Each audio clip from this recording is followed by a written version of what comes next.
찬양이 참 아름답습니다. 얼마나 웅장하고 하음도 잘 맞고 우리 김부민 장로님 목소리가 작아지니까 하음이 더 잘 맞네요. 너무너무 아름다운 찬양이었습니다. 감사합니다. 오늘 말씀은 건너와서 우리를 도우라는 제목으로 말씀을 전합니다. 어느 교수님이 북한 평양을 방문했을 때 일입니다. 일주일 동안 그를 안내했던 청년이 김일성 종합대학에 다니는 북한의 최고의 엘리트였습니다. 며칠간 정이 든 교수님이 조용히 그에게 물었어요. 자네 성경이 무엇인지 아는가? 그런데 그 똑똑하다는 청년의 대답이 아주 충격적이었습니다. 모릅니다. 그게 무엇입니까? 여러분, 전 세계 언어로 번역되어서 수십억 권이 팔린 이 성경에 대해서 북한의 가장 엘리트라는 김일성 대학을 다니는 청년이 모르고 있는 거예요. 인류 최고의 베스트셀러이자 우리에게는 생명의 양식인 그 성경을 단어조차 태어나서 한 번도 듣지 못했다는 것입니다. 이것이 얼마나 가슴 아픈 일입니까? 우리가 선교를 해야 하는 이유가 명확합니다. 왜 그렇습니까? 저들이 모르기 때문에.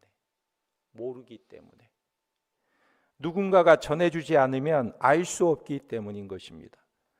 오늘 본문에는 인류의 역사에 물줄기를 바꾼 위대한 방향 전환이 나오고 있습니다. 바울은 아시아 선교를 계획하고 있었지만 성령님께서 그 길을 막으셨어요. 그리고 밤에 환상을 보여주십니다. 마게도냐 사람 하나가 나타나서 간절하게 손짓을 하는 거예요. 뭐라고 손짓하냐면 건너와서 우리를 도우라. 건너와서 우리를 도우라. 이 부름에 순종해서 바울이 유럽으로 발걸음을 옮겼을 때 세계 역사가 바뀌게 된 것입니다. 오늘 우리에게도 이 마게도냐의 부름이 들려오고 있는 것입니다. 그럼 이 부름에 바울이 자신의 계획을 꺾고 즉시 떠날 수 있었던 비결이 무엇일까요? 오늘 말씀 10절에 보면 아주 중요한 단어가 나옵니다.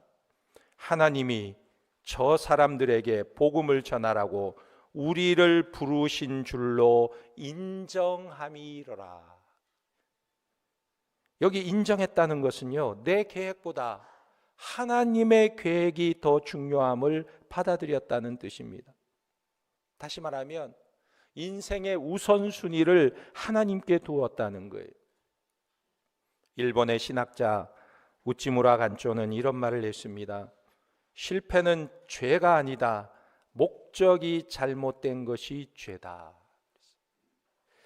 우리가 인생을 살며 좀 넘어질 수도 있고 사업에 실패할 수도 있습니다. 그러나 인생의 목적이 나에게만 머물러 있다면, 내가 이 세상을 사는 인생의 목적이 나 자신에게만 머물러 있다면 그것은 신앙인의 모습이 아니라는 거예요. 어느 작자 이상의 시가 있습니다. 할 일이 생각나거든 지금 하십시오. 오늘 하늘은 밝지만 내일 구름이 모일지 모릅니다. 어제는 이미 당신의 것이 아니니 지금 하십시오. 친절한 말 한마디가 생각나거든 지금 말하십시오.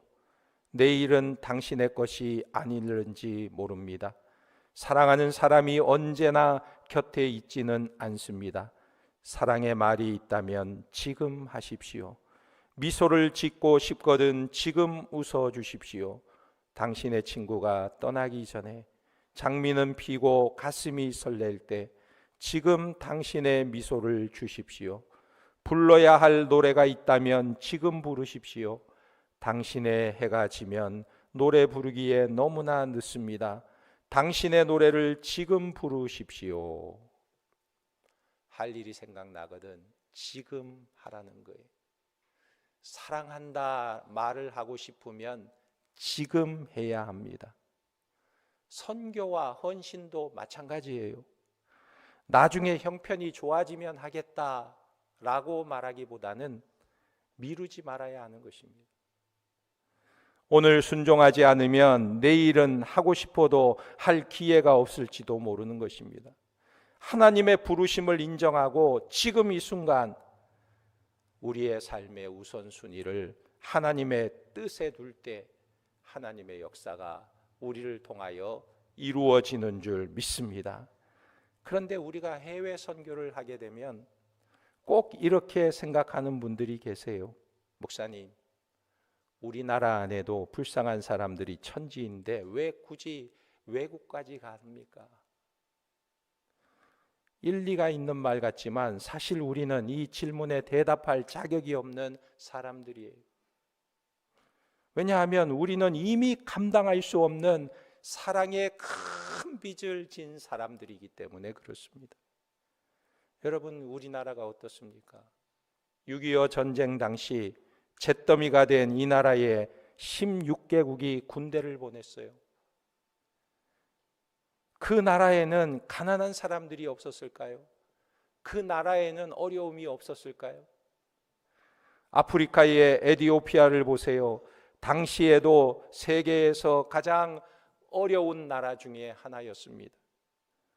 자기 나라 국민도 굶어가고 있었지만 그들은 이름도 모르는 나라 대한민국을 돕기 위해 피 흘리는 전쟁터로 아들들을 보내었던 것입니다.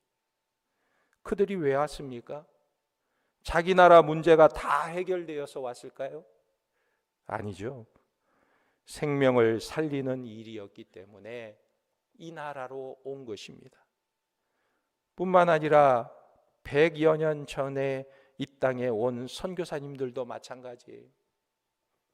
그들이 보기에는 조선은 고집스럽게 얼룩진 어둠뿐인 땅이었습니다. 그래서 이 조선 땅에 온 언더우드의 기도문이 있어요. 언더우드는 1881년에 뉴욕 대학교를 졸업했습니다. 그리고 같은 해 1880년까지 그 해로부터 시작해서 뉴 브런스 위크 대학 신학교에서 신학 공부를 하게 됩니다. 1883년 11월에 장로교 목사가 되고 그리고 1884년 7월 28일에 조선의 최초 장로교 선교사로 임명되었습니다. 그가 조선에 와서 하나님께 기도한 내용입니다. 주여, 지금은 아무것도 보이지 않습니다. 주님, 메마르고 가난한 땅, 나무 한 그루 시원하게 자라 오르지 못하고 사랑의 빛도 없이 보이는 고집스럽게 얼룩진 어둠뿐입니다. 그들은 왜 묶여 있는지도 모르고 고통을 고통으로 여기지도 않습니다. 고통을 면하게 해주겠다고 하면 의심부터 하고 화를 냅니다. 조선의 마음이 보이지 않습니다. 이 나라 조정의 내심도 보이지 않습니다. 가마를 타고 다니는 여자들을 영영 볼 기회가 없으면 어찌하나 생각됩니다. 조선의 여인들은 얼굴을 가리고 조선의 남자들은 무엇을 하는지 도무지 알 수가 없습니다. 그러나 주님, 순종하겠습니다. 겸손하게 순종할 때 주께서 일을 시작하시고 우리 눈이 주의 일을 보게 될 줄 믿나이다. 지금은 예배드릴 예배당도 없고 학교도 없고 그저 경계심과 의심과 멸시와 천대함이 가득한 곳이지만 이곳이 머지않아 은총의 땅이 되리라는 것을 믿습니다. 주여, 오직 제 믿음을 붙잡아 주소서. 저들은요, 하나님의 부르심에 순종해서 태평양을 건너 이 은둔의 땅 조선까지 온 거예요. 뉴욕 대학에서요, 의과 대학을 나오고 의사로 그 앞길이 창창한 그런 미래가 있는 사람이 이 은둔의 땅 조선에 선교사로 왔다는 거예요. 우리가 어릴 적에 먹던 우유가루, 우리가 썼던 몽땅 연필 한 자루까지도 그것이 다 바다 건너서 얼굴도 모르고 이름도 모르는 성도들이 눈물로 보낸 마게도냐의 손길이었던 것입니다. 이제 우리는 그 빛을 갚아야 할 차례인 것입니다. 오늘 우리 교회 앞에 하나님은 태국이라는 선교지를 보여주고 계세요. 태국은 선교가 시작된 지 1900년이 넘었습니다. 그런데 기독교인은 아직 전체 인구의 1%도 되지 않는다고 그래요. 그들에게는 불교가 단순한 종교가 아니라 뿌리이자 자부심이기 때문에 그렇습니다. 그들은 논리적인 교리만으로 마음을 열지 않습니다. 오랜 시간에 걸쳐서 곁에 삶으로 보여주는 사랑과 인격적인 관계가 저들에게 필요한 거예요. 태국 사람들에게 예수 믿으라는 것은 너희의 뿌리를 송두리째 바꿔라, 이런 말로 들릴 정도로 어려운 일인 것입니다. 그러나 여러분, 100여 년 전 언더우드 선교사가 조선 땅을 밟았을 때도 똑같지 않았을까요? 주여, 지금은 아무것도 보이지 않습니다. 경계와 의심과 멸시가 가득한 곳이지만 이곳이 머지않아 은총의 땅이 될 줄 믿나이다. 이것이 언더우드 선교사의 기도였어요. 100여 년이 지난 오늘날 한국 땅은 어떻게 되었습니까? 그 은둔의 조선 땅이 어떻게 바뀌었어요? 이제는 미국 다음으로 전 세계에 선교사를 가장 많이 파송하는 부강한 나라가 되었어요. 이 믿음의 기도가 오늘날 대한민국을 만들게 된 줄 믿으시기 바랍니다. 이제 우리가 태국을 향해 그 기도를 심어야 하는 것입니다. 우리의 작은 물질, 간절한 중보 기도가 태국 땅의 견고한 우상의 성벽을 무너뜨리는 마중물이 될 줄 믿습니다. 말씀을 맺겠습니다. 성경 속에서 바울이 불렀던 마게도냐 사람의 환상 이후에 이 마게도냐 사람은 자취를 감추게 돼요. 그러나 그 부름에 순종했던 바울은 남아 있습니다. 그리고 그 바울을 통해 복음은 오늘 우리에게까지 전달되고 있는 것입니다. 이제 하나님은 우리 교회를 이 시대의 바울로 부르시고 계세요. 나중에 여유 있을 때 하겠다, 이런 말을 남기지 마시고, 하나님이 주신 기회는 영원하지 않습니다.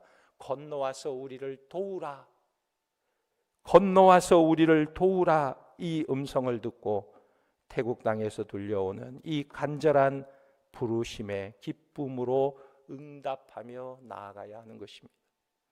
우리의 헌신을 통해 태국 땅에 하나님 나라가 임하고 하나님의 마음을 시원케 해드리는 우리 의정부 중앙교회 성도들이 되시기를 주님의 이름으로 간절히 축원합니다. 아멘. 기도하겠습니다. 하나님 아버지, 건너와서 우리를 도우라는 마게도냐의 외침에 순종했던 바울처럼 우리도 태국 땅을 향한 주님의 부르심에 응답하게 하시고 우리가 받은 복음의 빚을 기억하며 우리의 우선순위를 영혼 구원에 두는 결단이 있게 하여 주시옵소서. 우리의 작은 헌신과 기도를 통해 태국의 견고한 우상의 성벽이 무너지게 하시고 그 땅에 하나님의 영광이 가득히 임하도록 역사하여 주시옵소서. 모든 발걸음 가운데 하나님의 역사하심과 구원의 은혜가 나타날 줄 믿사오며 예수님의 이름으로 기도하옵나이다. 아멘.